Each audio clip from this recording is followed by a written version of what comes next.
So I sold a book.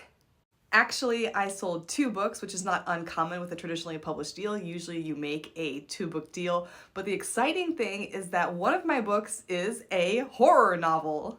That's right. Finally, after years of dreaming of being a horror author, I have written a horror novel and it is going to be published. Here is the deal announcement from Publishers Marketplace.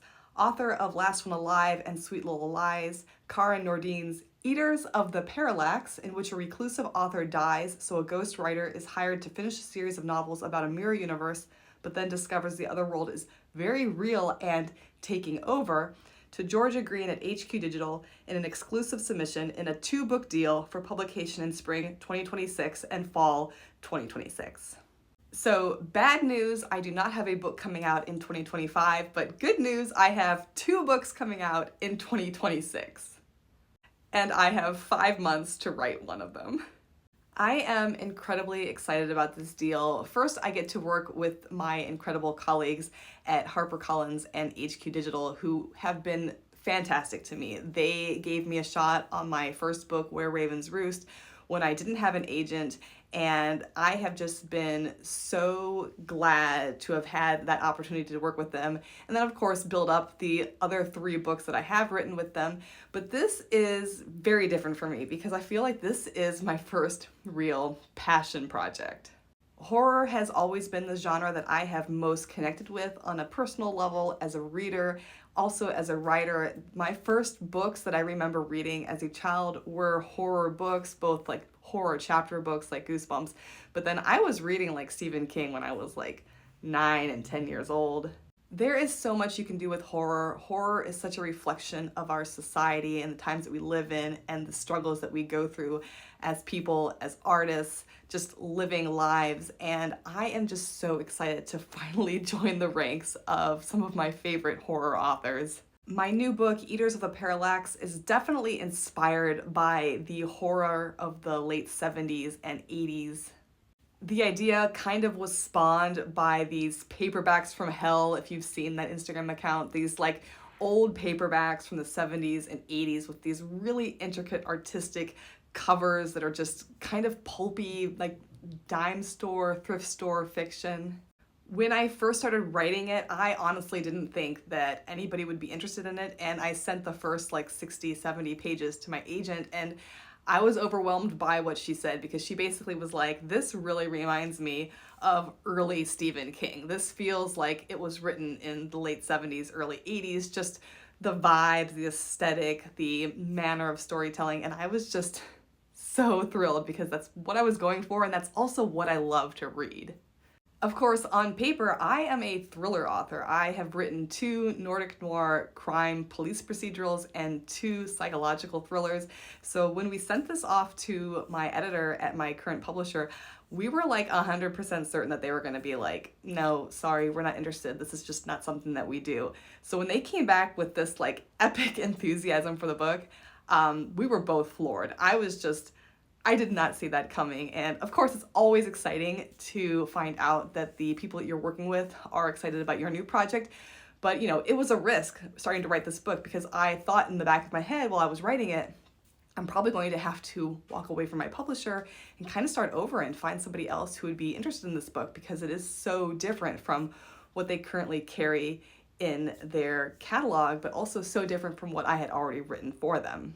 If you are a John Carpenter fan, I think you will enjoy Eaters of the PARALLAX because it definitely has in the mouth of madness vibes. There was definitely an inspiration taken from that 1994 film, which I love dearly despite how crazy and chaotically hectic and bizarre that film is. It is just an epic masterpiece in my mind.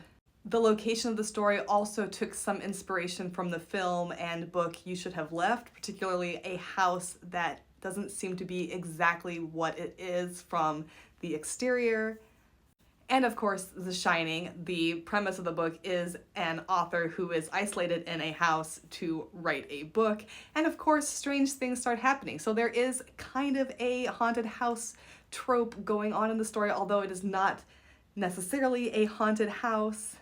The story has mirrors, doppelgangers, cosmic horror, creatures. It's a big mess of stuff, and it's gonna be really fun, I think.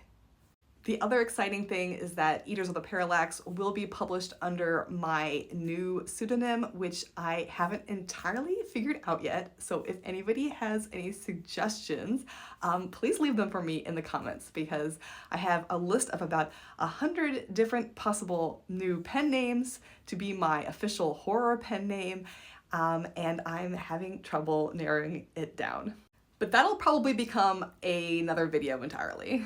The other thing that's quite interesting about this deal, and is a little bit different than a lot of deals that I have seen, including my own that I've had previously, is that the second book on this deal is for another psychological thriller or domestic suspense written under my current pen name, Karin Nordin.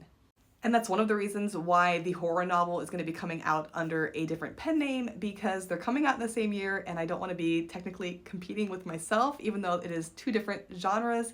It is with the same publisher, so that will be quite interesting. But the weird thing is that because of the way that publication seasons work, the horror is coming out in the fall of 2026 and the thriller is coming out in the spring of 2026. And even though the horror is basically already written, I have to turn in the thriller first. And I haven't started writing it yet. So I really need to get on that because it's due in July.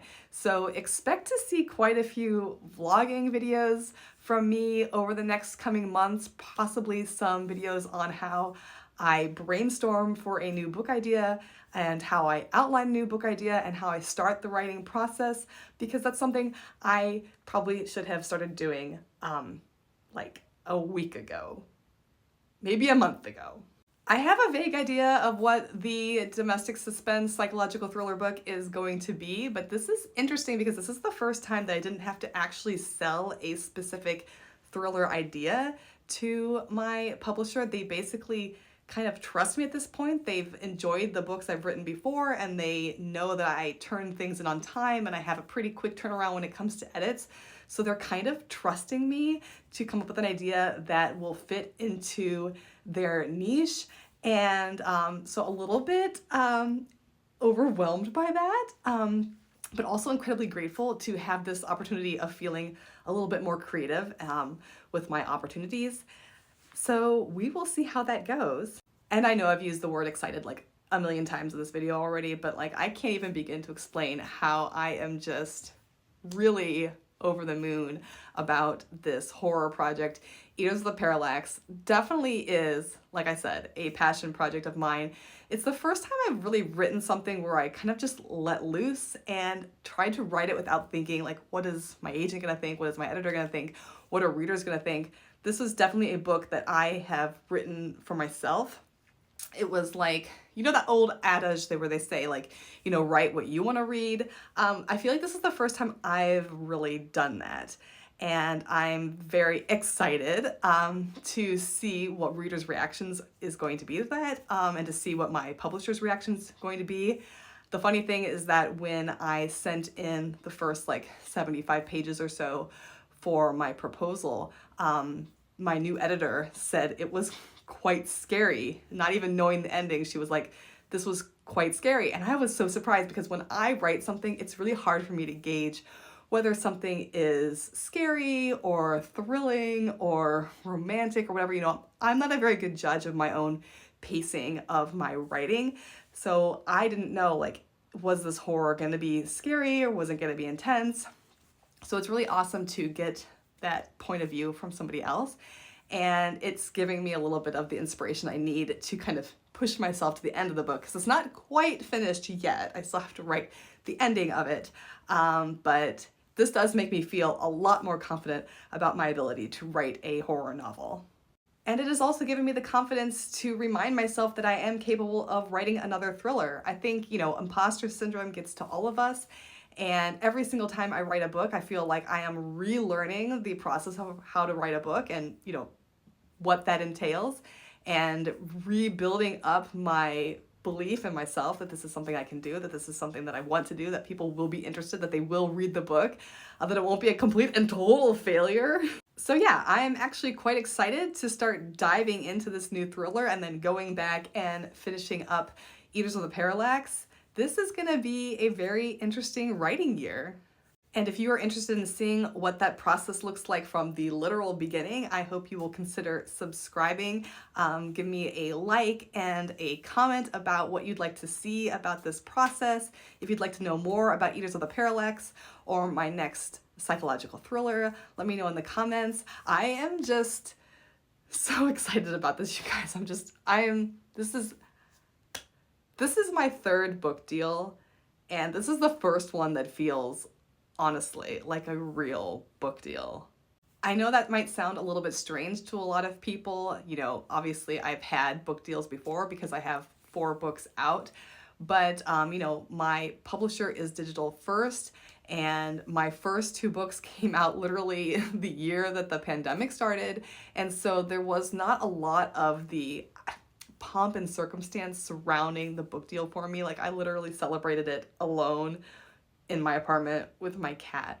So this is the first time I actually feel like it's real and I can share it with people. I don't know. I know that sounds a little bit crazy, but maybe one day I will dive deep into that and kind of deconstruct that in a video on its own.